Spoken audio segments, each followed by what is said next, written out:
Our guest today, Craig Morby, discusses how multifamily and mobile home park transactions have changed over the course of the last few years and how long-term relationships with clients can lead to deals down the road. We hope you enjoy.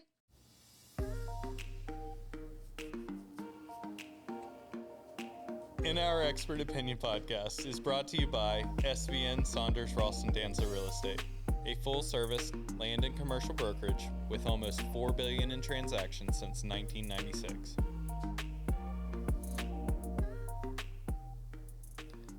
Over $4 billion, I think.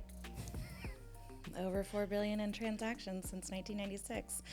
We'll re-record it one day. Yeah, not Someday. today. Welcome back to In Our Expert Opinion podcast.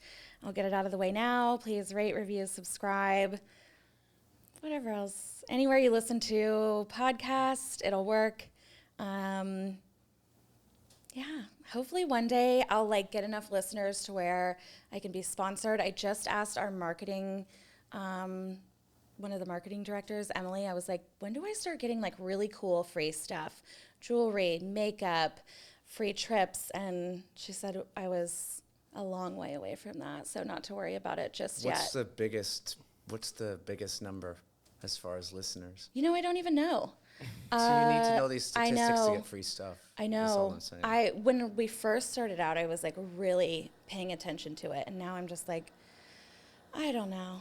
We leave that stuff up to our team. I know, but I need them to get me free stuff. So I have my co-host, Chad, or I think we were calling him anonymous co-host. No, I just said if people wrote hate mail, that Oh. I was gonna start a username and just say anonymous co-host. Yeah, and yeah. Write back to She them. just ratted you out, though. So. Yeah. Well, You can have Michael cut it. And we have Craig Morby here today. Well, Thank you hello. for being here. Of course. Yeah. Pleasure. Now, when I first met you, you did not work. We did not work for the same company. No, we did not. And That was at the office, I think, down on 98. yeah. Mm-hmm. And the who were you with? Coldwell Banker. Yeah, Commercial. yeah. Were you doing residential? So, yes. Okay. I was when I first got my license in 06. Mm-hmm. I did, and it was because I had another business. It was more of a part-time Yeah. thing. Sort of worked my way into it, and so I was doing that. But I fell into commercial, really, not literally, but definitely figuratively. I fell into commercial, but in a good way. And Yeah. so it was, so I was there for. Gosh, I'm way loyal, so I was there for a long time. Yeah, yeah. Yeah. Well, up until not even a year ago, right? July, yeah, July of last year. Yeah, yeah. And I didn't even know, it might have been even a month after you had moved here. And I realized that you were in our office. Maybe I need to read emails. Maybe I need to go to meetings or something, but I had no idea. So how did that come about? Well, in my defense, they said there was going to be a big party, but it never happened. So, no, it was July and had made the decision in June and was probably going to be made earlier than that, but circumstances. Yeah. It's hard when you move. I know. Forget just even personal moving or life moving or whatever you're doing. It's hard to move brokerages. Yeah. It takes a little planning and strategy. I Afraid know. to say it is what it is. I know. So it took me. I needed some ramp. Who finally convinced you? I don't want to say finally. It should just be who convinced you. Well, I mean, I guess it was me, but which is the easy answer. But I had an interview with Jonathan, but Eric was here, and Eric and I have worked together. Eric and I have worked together for many years. Even though we worked for different brokerages, we sort of commingled.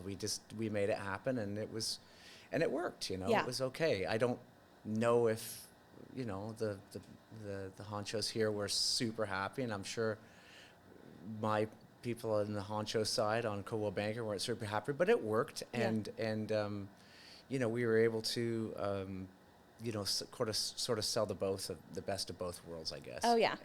I don't know if that actually existed really in retrospect, but that's the way that we kind of got around things. Yeah. So, and not really much has changed except that we're next door to each other and can talk more freely. But You don't have to just you Yeah. can see each other in person and not just have to pick up the phone. Right, Yeah. right. So what is it? Do you and Eric have like a specialty, or are you guys kind of doing everything? Yeah, I think that we would love to have a specialty. Everybody would, right? Yes. So, What's weird is that, and I talked with David Hungerford about this, when I first started, nobody asked me what my specialty was. Now people are like, what do you specialize in? I'm like, money? I don't know. Like, just commission? I don't know. I know. Like, what are you talking about? yes, Yeah. paying It's bills. like when at I the went end to of the month. college. People asked what I was focused in. I was like, yeah. No, so no, we have done a lot of multifamily over the Okay. last bunch of years. Okay.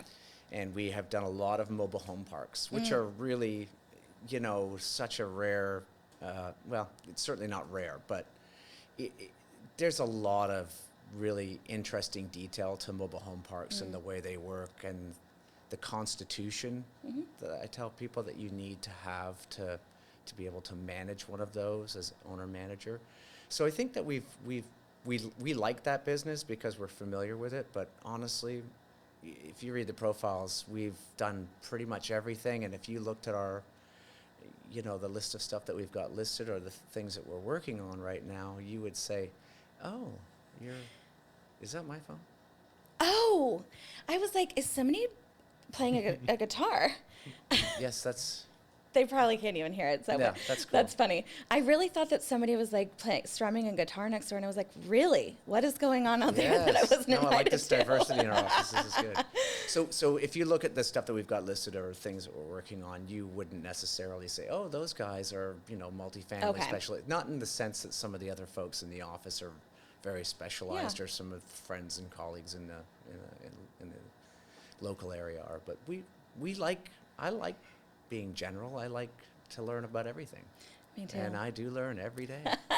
Every day. I know. It's like no 2 days are the same and no 2 clients are the same. More deals. Even the same client might switch from day to day. Oh, yeah. But what, with multifamily and even the, mobile home parks, have you noticed any changes over the last, couple of years with your listings or maybe even buyers coming in? I know on the land side or maybe on the ag side, there have been a couple of episodes where the brokers have said, I've had a buyer come in that had 0 ag experience and they just wanted to buy an operational ranch or, farm or whatever. And I'm just wondering if you've seen anything like that. Yeah, I mean, when I think on the land and ag side, there's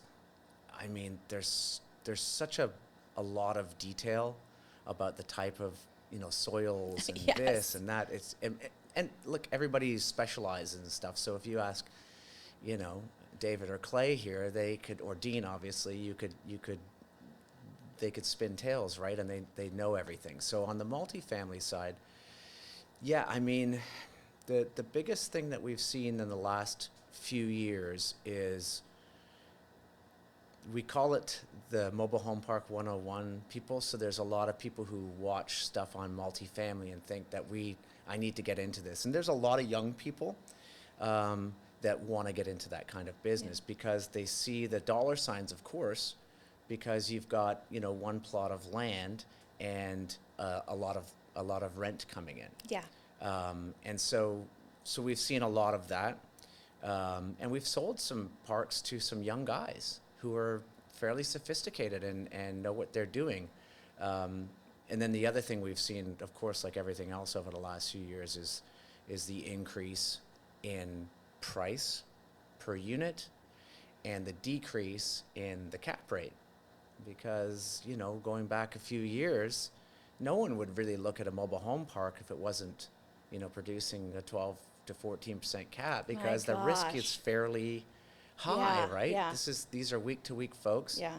A lot of chasing, and depending whether you're park owned or lot rents, there's a lot of chasing to get rents, and that cap number has come down. So, that's the biggest thing we've seen. And, we're working with some people now who have, you know, some owners, some mobile home park owners, and we're going to take another one on in Tampa this week. That's probably going to be an off-market deal, but we'll send it to all of our, our buyers. But I mean, his ask is fairly extraordinary, honestly. Yeah. But it's a great park, and we don't know. Yeah, I mean, you could. That's Yeah. the thing about, I guess, the here and now is that you could get that. But I've been proven wrong on this. I'm serious. Like, we talked yesterday for a little bit about trying to set realistic expectations, but the last time that I did that was a piece of land from a mobile home park that we had, actually knew the owner, and I said, "You're not going to get that." yeah. Guess what? Yeah, I know. It is really surprising.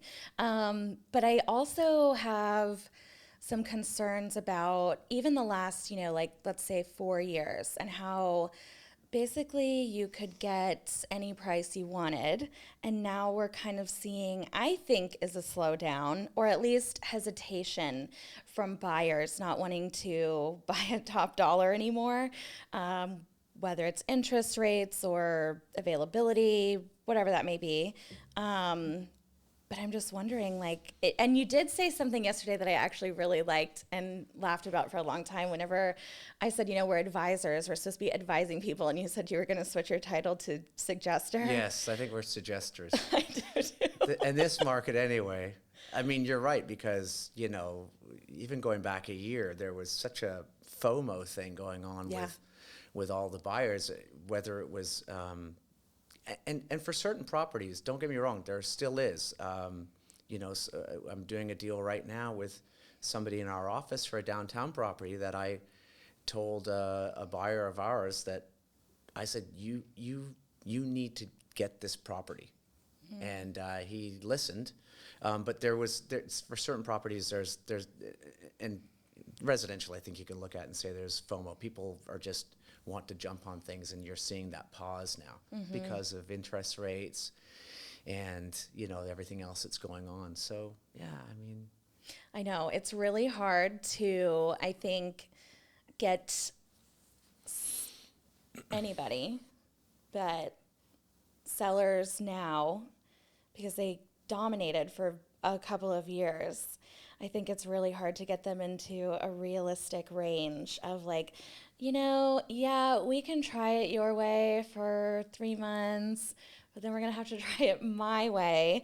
And that's the other thing too that I've realized is you really want clients that are not just going to consider you a suggester, but that they can trust you to know the market and to know what price, things should be at, because you want to be fair.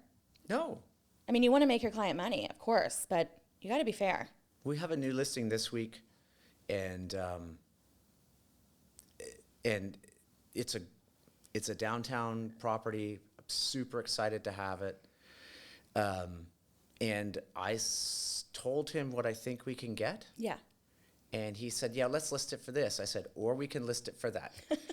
So because I don't want to cut it off, but Yes. I think if we as advisors or suggesters or whatever our title is, obviously it's advisors, but if we have as advisors set the expectation and give our Yeah. opinion, that's something that's going to, and this is not something to fight with our sellers about. Right. We obviously want Right. it's about them. It's not about me. It's Right. not about, it's about getting them the best price. But if we've given them that expectation and said, hey, this is what the market tells us, this is what, if someone goes out to a lender and we need an appraisal, we may run into a problem, at the price that we are right now. So you just need to give them those sort of caveats. Yeah. And if we do that, then I think we're doing our job. But in the end, it's about them, and we want to get them the best dollar. Yeah, absolutely. Yeah. And so are you focused, I mean, you said you were going to have something in Tampa. So are you Yeah. all over? First mobile home park deal that Eric and I did goes back a few years, and it was in North Tampa, and we sold it to was actually a police officer, Tampa police officer, and some Oh. partners. Yeah, it was interesting. And but there was a guy who he was a really interesting guy. He had another park down the street, got it for a great price, and so we've kind of kept that relationship up, because every now and then he'll call and say, you know, he doesn't want to sell his park, but he just wants to talk about the park. Okay. and which is cool, because, you know, that's how you forge relationships Yeah. and trust. So he was a really interesting guy and kind of quirky and funny. And so now we're going to try and help sell that park. I've just told him he's just wants to sell. He's done. He's ready to go. Yeah.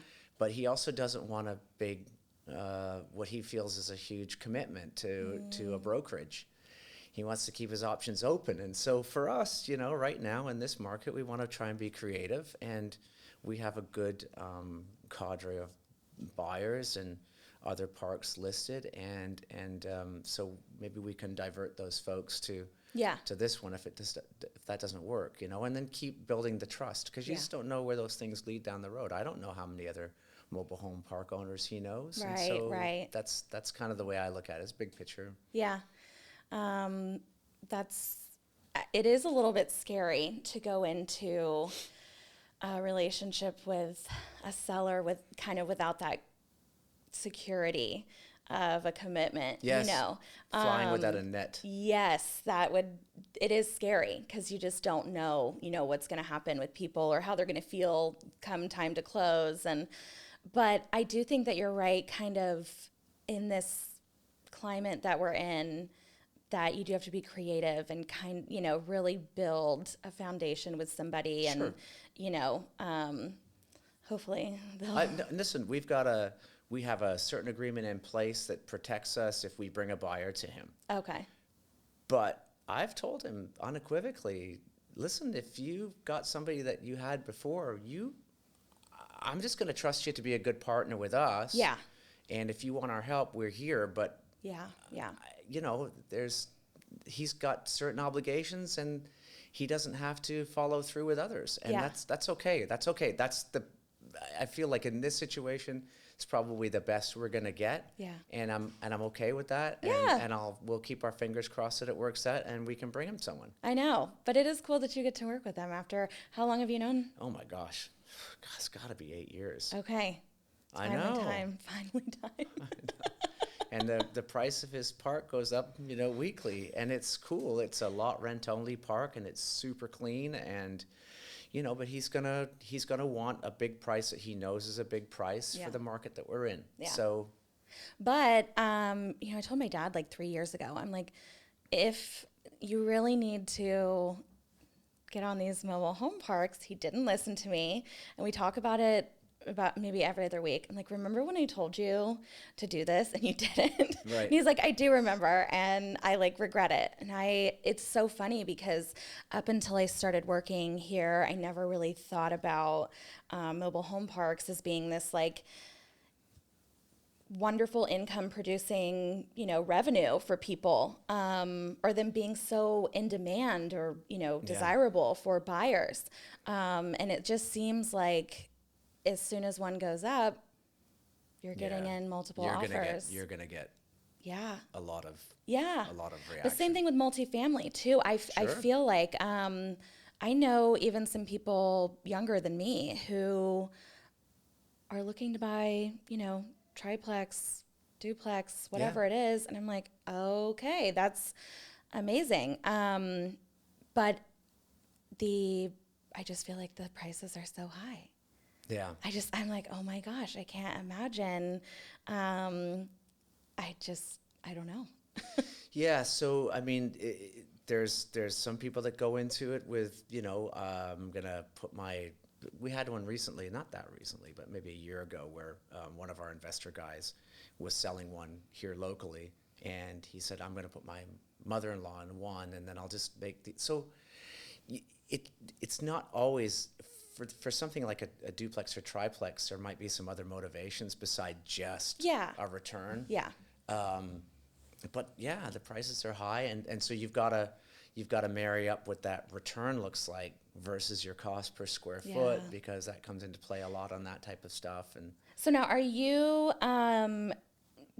your transactions that you work on, are you working with developers or are you working with already, built Yeah, a bit of both. In multifamily? fact, we've sold a piece in Lake Wales. It was a 25-acre piece. They got entitled for 98 units. Oh, okay. And then we've got a couple of others of those on the go. We're working with two different parties in Polk City right now, where it's a developer play. Mm-hmm. So we want to contact them. And we've got some people that we work with and send stuff to. But once you get it out, then you'll get some developers that will reach out to you. Oh yeah, I'm sure, Yeah. especially around Polk City and everything where it's still fairly meager. Yeah. In the sense of like being built. It's not the hot spot right now, but it will be. it's gonna grow out there. It will be. It We really- have no choice. And the city the city in particular in Polk City is boy, they're very motivated to get folks going. Really? Yes, yes, we can do that. Oh yes, we can do. They're very open Okay. to suggestions. So it's good to see that. Yeah, I know. Because I feel like I was talking about maybe Plant City earlier and how they're kind of, I know that they can be not so easy to work with. And I feel like there's maybe a lot of like pushback on big development. Yeah, I know some people in Plant City. We talked about that because if you look at the city of Lakeland, I mean, everybody's got gripes and stuff, and I get Oh, sure. that. It's government, but the city of Lakeland and Winter Haven, my goodness, the amount of money and commitment they've put in, it is paying such dividends. It really is, and so I am always surprised, like when I hear stories about other cities being difficult to deal with, and I'm like, guys, you can grow. Maybe they don't want to grow, but Yeah, that's what it seems like. yeah, You know? and maybe that's what it is. Yeah. But I don't know why I know. you don't understand that because it's inevitable. It's Well, there's Florida. nowhere else for anybody to go. It's how many did Gary say? 1,114 or 32 people move into Florida every day, every week, gosh. and there's a significant amount coming into our county. Yeah. So we're going nowhere but up. I know. It's exciting and I like it. It brings a lot of variety and, Sure. diversity and I really like that. But I still like, obviously a small town feel, but others might like, Orlando or Miami or whatever. So Yeah, I'm from a big city, so I like yeah, more options. Yeah. I guess I'd say. But I've come to appreciate sort of country as well. I know. It's like nice to go over to Tampa and, Yeah. have fun and Have then a hockey team close by. That's all it's I know. So then when you're, kind of scouting these listings that you're wanting, are there certain, land use or certain owners that you want to work with, or how are you identifying these properties? Yeah, I wish I could say that we had a really good structure and that we had some sort of mathematical formula for doing all that. We just don't. But I don't mean that in a bad way because we do work really, really hard. Oh, yeah. But I think that we come across, people call us from seeing either marketing or other listings, and so they reach out. And then it's just forging relationships with those folks, going forward and trying to keep them in the loop of what you're doing and making them feel comfortable enough to call you back. Yeah. Yeah. That's just it. And so, if we get a certain type of listing, like we'll have this office listing downtown. So now we'll go back to, we'll go to people that we know really want something downtown. Mm-hmm. Okay. And then once you advertise it, you'll get a bunch of people. And we've got another retail spot on South Florida Avenue. So we'll reach out to the people that have reached out to us there and say, how about this? Yeah. It's all that kind of stuff. I know. It's Yeah. a lot of keeping track. Sure. Of, what people are looking for. And I'm not so good at that, but it's, it is funny to me whenever I get these listings. I have, we were talking about it earlier, 21,000 square foot flex space or warehouse space listing. But my favorite phone calls that I get are the people who are like, I need 1,000 square feet. And Yeah. they're calling me on that listing. For 500, yes. Right? Yeah. They're startups, right? You should probably just go to a storage unit.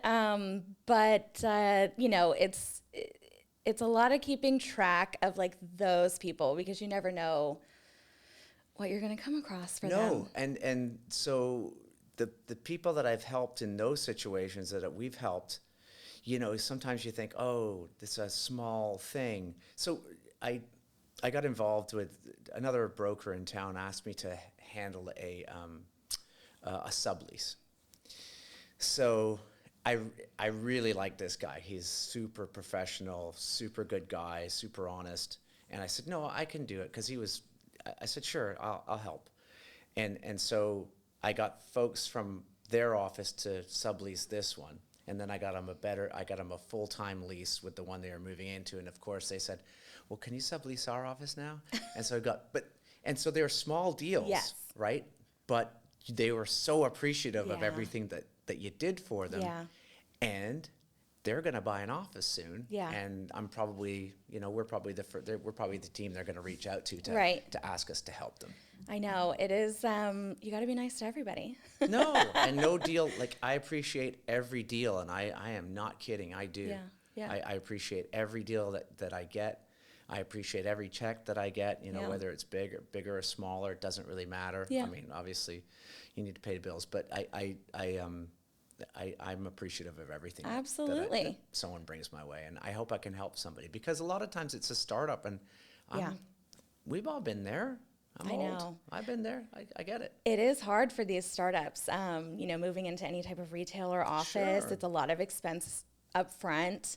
Your credentials aren't fantastic. Right. You're asking someone to take a risk with you. Right. And so if you have the right broker who Yeah. can, you know, put those things together for you, then that's great. Yeah, I know. It does come into play there because even though, you know, you might be representing the landlord, you're trying to find a credit-worthy, like solid, good tenant for them.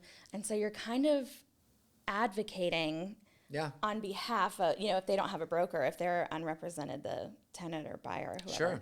Sure. So it does get interesting with like intermingling with people and, you know, having to find, Well, and quality. being able to provide options for your landlord, your owner that you're representing, and just say, okay, well, you know, I think they look. I mean, for me, I always think that the biggest thing that I can help them with is maybe not just considering the black and white of it. yeah. But you know, some owners are definitely a bit more rigid, and they look at things in black and white terms. I always feel like I want to try and add some color to that and just say, well, have you thought about it this way? But that's what we as advisors do. We're not just anybody can just present a contract. You have to provide some of that background or some of that nuance and say, you know, this could be good because of this, and here are risks, and here are the pros and cons, and you know, that's why we're here, not just to you know, facilitate deals, but to you know, get it from the beginning to the finish line and make everyone feel good about it. No, And cross our fingers. I know. I think that's a really good point, though, because sometimes, you know, maybe a seller or landlord is asking, well, why would I need a broker? And, Yeah, oh. you know, you run into that all the time. And it's like, well, a monkey could show a space and not just, you know, opening up a door and being like, here you go.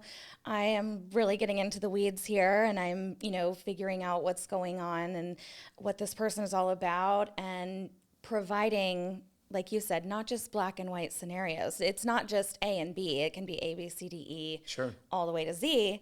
And I think that, you know, I haven't really had somebody, I don't think, point that out on the podcast. I have a friend. My podcast. We see you over Sorry, there, Chad. everybody. I have a friend who had a cool house on a street in Lakeland that ran down to, you know, our sort of popular lake. And so, you know, in essence, it could probably sell itself. Yes. So he said, I'm going to sell the house. So, you know, I helped him get it a bunch of years back, and a few years ago, he was going to sell it. And he said, well, you know, I don't think I'm going to list it. And I said, okay. I said, so he asked me some options, and I said, okay, here's what I can do for you. I can help you. You get a contract, you can send it to me and I'll have a look at it and tell you if there's any holes. Here's option B. They can call me and I'll let them in the door. It was more detailed than that. But he said, I think I'm just going to do it myself. And I said, dude, that's good. You do what you need to do. I'm totally fine with it. Well, once he sold the house, but it was a pain. Yeah. And he said, I will never, and I love this guy. We play music together. He's been my friend for a long time. But, it was a thing of saving some cash. And I understand that, especially if the margin is relatively small and you're moving into something big. So I appreciate that. But he said, I'll never do that again. I'll never do it again. I'm just going to call you because I don't want to have to deal with all that. And there is a lot to deal with. I know. We know it. There's a lot of, I've like really come to terms with the fact, because I didn't want to do residential because I felt that it would be too emotional. It doesn't matter if it's residential or commercial, it is emotional. People get extremely heated over real estate. And I think that for a seller, a homeowner, a landlord, it really takes a toll on emotions whenever you're like emotionally invested, in your own property. And people can think that's like woo woo or whatever, but it's true. I used to, when I first started doing commercial, people used to ask me the difference because they naturally thought that, you're just entering into this giant realm of huge dollars. And I'm like, it's not, don't get me wrong. There's big deals out there. And we've been involved in some big deals, but a lot of the deals that we do are house price type deals that are commercial deals. Yeah. And so, but I used to say that the difference was that there was less emotion in commercial deals, and I think overall there probably is. Yeah. But they still get emotional. Yeah. And the other thing is that if someone has 90 days of due diligence. Day 89, we could be waiting 3 months, and day 89, they're just like, I don't feel like it. Yeah. This is not going to work for me. We've had a very interesting one just recently where we had something tied up for almost a year, and on the last day, before, decisions had to be made, they dropped the price by, $500,000 and it was a $900,000 deal. And so, of course, the seller wasn't interested at that point. Yeah. But in the meantime, you're waiting. Yeah. And so commercial definitely takes longer. Houses are more emotional, but they get done faster. So there's an advantage there. I suppose. I couldn't imagine taking a year to close on a house. You got to be ready to go on houses. And I've had this conversation with a lot of our agents about timeline, how long it takes and how you got to be really patient. And, some of our brokers have worked on 3 or 5 year deals and, waited. And I would think with multifamily development that it would be kind of similar, with having to get permitting and. Yeah, so certainly from the development side, most people have sold some retail land up on the north side to what end up being Culver's, and that was one of those. You're the Culver's guy. David Hungerford just sold a couple of sites on the south side, but we dealt with the same broker from Orlando who was interesting, and but on that one they weren't going to do anything until they literally had permits in hand, and we've got a hotel site on the north side that is ready to close. Okay. And it's the same thing. They want to have everything in their hand, which takes time. Yeah. And I also think that's kind of a gamble in and of itself, because it's like you're in this weird limbo where that person doesn't own the property. Yeah. And I feel like that's very difficult legally. Generally for those guys, in both of those deals with the Culver's thing and this hotel, the buyers that, seller represented on one, but the buyer on this hotel, he's got so much invested in this already. Okay. So it's just probably a matter of time. It's probably not one of those things that they could comfortably walk away from. Right. And so we know it's going to happen, but they can push those timelines out, and we get it. But to your question on multifamily, honestly, for multifamily, it's not really the due diligence process is not difficult. It's established. Yeah. The use is approved. So it's a matter of confirming numbers. Yeah. Confirming expenses, confirming condition of The land. of the and of the structures. And it shouldn't take too long. I mean, financing is very difficult, especially on mobile homes. Oh. Financing is tough on I didn't know those. that. Okay. Yeah, there's a bunch of different approaches, and that's something that we have to deal with. Is, Okay. you know, which bank is just going to assess this as a lot rent versus even if it's a park-owned home, you know, and then insurance comes into play, and so it gets really kind of complicated. But so that usually takes a bit longer, but the actual inspection process and just taking over is fairly simple. Yeah, Okay. yeah. I did not know that. Well, yeah. There you go. You learn something new every day, Craig. I'm suggesting this stuff Oh too. my gosh. Well, do you have any funny stories or anything? Anything weird that's happened? Oh God. Before you think of that, again, I keep forgetting to ask people this, but somebody asked me today, and I used to ask this of every agent that we had on here. Who is your favorite staff member? Wow, that's kind of tell you that I don't think I've been here long enough to know. But I'm just like I have to be honest. When I came here, I'm not trying to get off the subject, but when I was an island Yes, you were where I used to be. self-sufficient. You were like on your own. I learned, so I had many of the same tools, Yeah. but I didn't have anybody to. Yeah. Which is okay, because Yeah. I'm not a control freaky kind of guy. I love opinions and I love someone to look at work, but I feel confident enough that I can put something out there that pretty much does whatever. So I just have to say that I just find like the resources that we have in this office and really the quality of the admin staff, I mean, I could name every one of them. I just think they do such a wonderful job in the marketing department and admin, and the way they turn things around quickly. And I really appreciate that, and I think that I understand how much of a difference that makes in the Oh, well, culture, you would know. in the culture we have here. You would know best. Yeah. Coming from, Yeah. just And I'm not a one-man band to, it kind of was, yeah. And I have nothing bad to say about course. about those folks, because they were nothing but good to me. But the resources that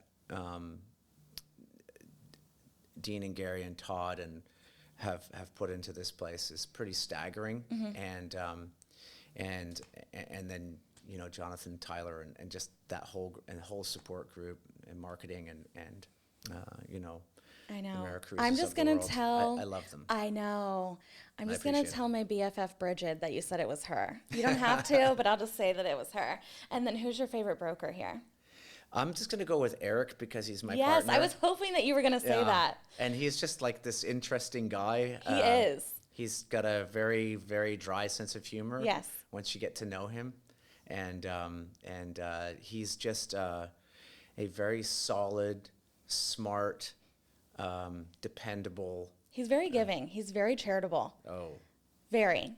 He's the reason that I even got into the apartment that I'm in, was because he knew the landlord, and he just, made a phone call.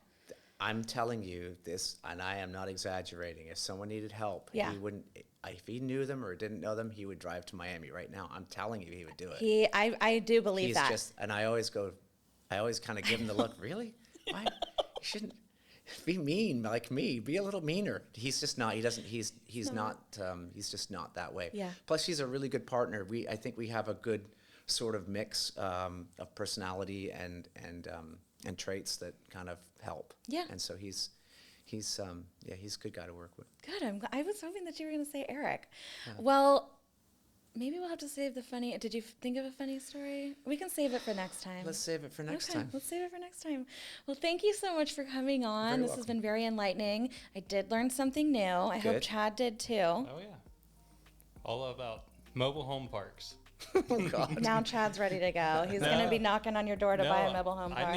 I knew Craig's name probably, I guess, whenever you guys were going to your conferences and stuff, y'all knew his name. But I've been shooting properties, and Eric would tell me, hey, Craig's taking care of flyers and videos for this, but we just need to provide photos, or vice versa. So, yeah, I've been working with Craig before I even knew him. Right.